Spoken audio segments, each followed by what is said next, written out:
Sejam louvados nosso Senhor Jesus Cristo e sua Mãe Maria Santíssima. Caríssimo Padre Gilson, sempre agradecido a Deus pelo dom da amizade e ao Senhor pela acolhida fraterna de sempre. Queridos irmãos e irmãs, nós recebemos o Espírito Santo no batismo. E esse Espírito é o próprio Deus, é a força de Deus, é a vida de Deus. Por isso, o Evangelho de hoje termina nos dizendo que o Pai do céu nos dá o Espírito Santo àqueles que o pedirem. E mesmo ainda crianças, são os nossos pais e padrinhos que pedem para nós o batismo. Esta é a primeira pergunta que o sacerdote ou o diácono fazem durante o rito de celebração do batismo. O que pedis a Deus e à sua Igreja para os vossos filhos e afilhados? O batismo, o dom do Espírito Santo, o próprio Deus, repito, a vida de Deus, a força divina, a energia de Deus. Na segunda leitura, São Paulo também começava falando do batismo. No batismo, fostes sepultados com Cristo, para com Ele ressuscitar. É muito interessante e importante que nós cristãos tenhamos esta consciência de que no batismo nós recebemos o próprio Deus, o Espírito de adoção filial. Agora sim, a nossa relação com Deus não é de uma criatura com o Criador, mas é de filho com o Pai. E isso muda tudo, muda toda a configuração. Às vezes nós temos pressa de refletir a palavra de Deus e poderíamos ir direto ao ponto, sintetizando o Evangelho que acabamos de escutar no que diz respeito ao Pai Nosso. Mas não começa no ensinamento da oração, tudo começa no batismo. Agora sim, eu não sou apenas ou simplesmente uma criatura. Agora eu sou filho de Deus. E como filho de Deus, não apenas eu tenho o direito e a prerrogativa afetiva do coração, sendo redundante, de poder chamá-lo de pai, mas agora eu tenho uma intimidade de filho. A intimidade de filho é diferente da intimidade de amigo. É Deus que nos chama de amigos. Mas Deus é, antes de tudo, o meu Pai, que me ama, que me quer bem, que me gerou, que me cuida, que me protege, que me conduz. Deste modo, esse Pai, desejando o que é melhor para nós, seus filhos, estabelece essa relação íntima, como nós ouvíamos na primeira leitura, que é uma relação não de barganha, de troca ou de comércio, mas de confiança, de intimidade. Uma intimidade que começa e termina, uma intimidade que se desenvolve através da oração. Porque rezar é, em simples ou simplórias palavras, conversar com Deus.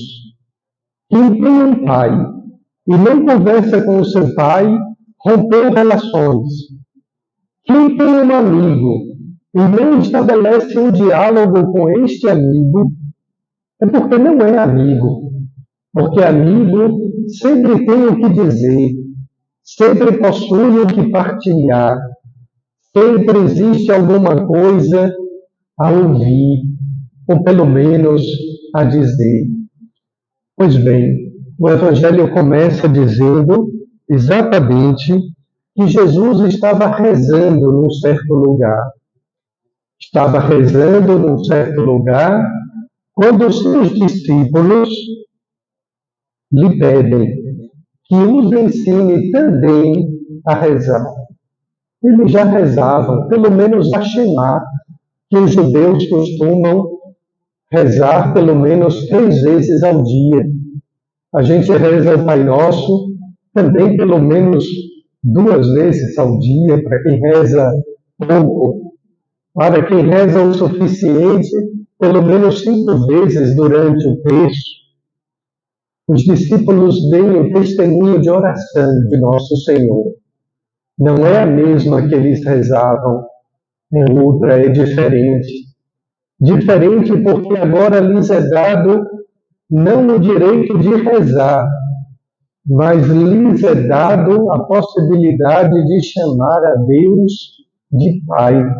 Abá, que numa tradução literal seria um paizinho muito querido, um painho muito amado. Nunca na história do povo judeu se ouviu isso. Pelo contrário, o nome de Deus era proibido de ser pronunciado, como está nos mandamentos. Não tomar o santo nome de Deus em vão. O nome de El Shaddai, de Adonai, de Yahvé, esse nome era impronunciável. Sempre o judeu costuma chamá-lo o Senhor.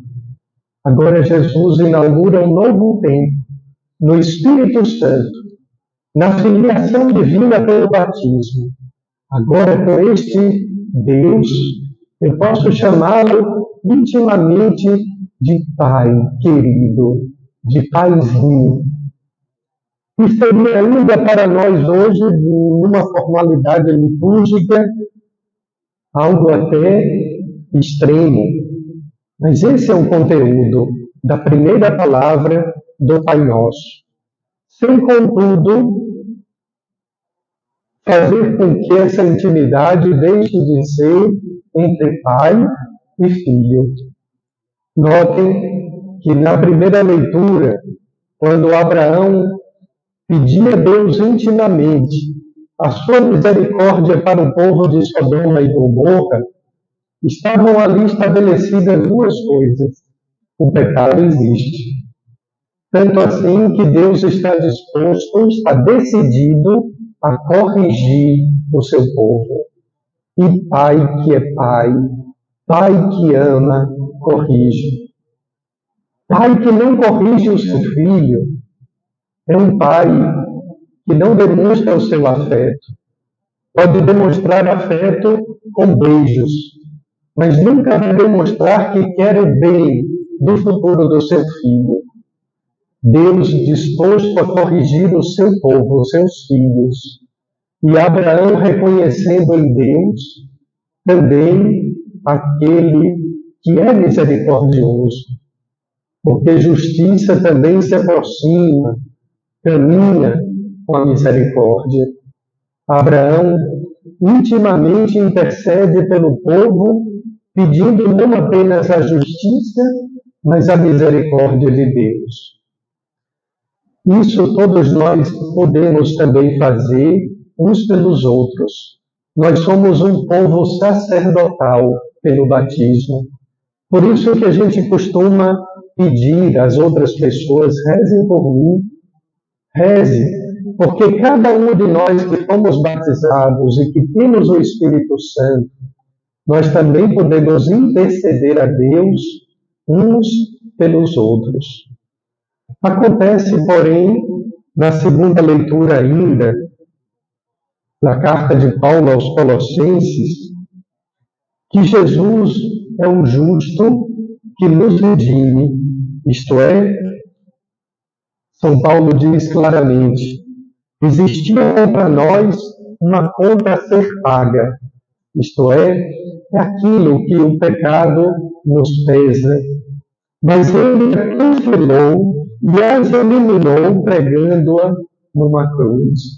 Nós fomos redimidos, nós fomos comprados de volta pelo sangue de Cristo derramado na cruz. E é exatamente isto que agora nos possibilita ser um povo santo, um povo sacerdotal, filhos de Deus. regenerados no sangue, redimidos na própria morte de Cristo. Queridos irmãos e irmãs, se a gente pensar bem, se a gente refletir bem, nós somos muito agraciados por Deus. O batismo nos dá esse dom infinito de sermos filhos, de sermos irmãos, de podermos interceder uns pelos outros, mas o batismo nos dá, ainda evocando a segunda leitura da carta de Paulo, nos dá agora a possibilidade de vivermos a filiação divina pelo Espírito Santo, mas também na cruz. Agora a gente entende, porque São Paulo, numa outra passagem, vai dizer: nós pregamos o Cristo crucificado. Agora a gente pode entender, porque tudo na igreja tem cruz. Porque todas as nossas orações começam e terminam com o sinal da cruz. Porque ali, nossa dívida, pensemos naquela dívida maior que a gente tem. Aquela dívida foi paga, foi cancelada exatamente no sangue de Cristo derramado na cruz. Ali foi selada definitivamente a nossa aliança de amor com Deus, naquele que é justo e santo, que entregou a vida para interceder por nós junto ao Pai. Coloquemos então como filhos todas as nossas intenções, as nossas necessidades, as nossas preces.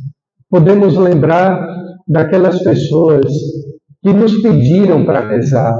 Olha, você que vai para a missa, reze por mim. Você que reza tanto, lembre de mim nas suas orações. Hoje, nesta Santa Missa, como filhos de Deus, nós podemos interceder uns pelos outros em Cristo, o justo e santo, na sua cruz que se renova em cada Santa Missa.